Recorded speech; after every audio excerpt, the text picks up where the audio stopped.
திருப்பாவை பாடல் 27. கூடாரை வெல்லும் சீர் கோவிந்தா, உன் தன்னை பாடி பறை கொண்டு யாம் பெறும் சன்மானம், நாடு புகழும் பரிசினால் நன்றாக, சூடகமே தோல்வளையே தோடே செவிப்பூவே, பாடகமே என்றனைய பல்கலனும் யாம் அணிவோம், ஆடை உடுப்போம் அதன் பின்னே பால் சோறு மூடனை பெய்து முழங்கை வழிவார, கூடியிருந்து குளிர்ந்தேலோர் எம்பாவாய். பகைவரை வெற்றி கொள்ளும் பெருமையுடைய கோவிந்தா, உன்னை வாயார பாடி உன்னிடமிருந்து நல்வாக்கும் பறையும் பெற்றுக்கொண்டோம். இனி நாங்கள் பெரும்படியான பரிசுகள் வேறு என்ன இருக்க முடியும்?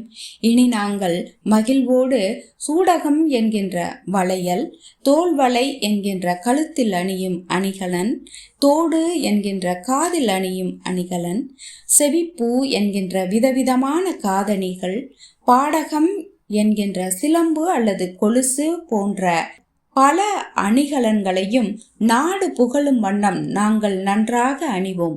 புதிய ஆடைகளை உடுப்போம்.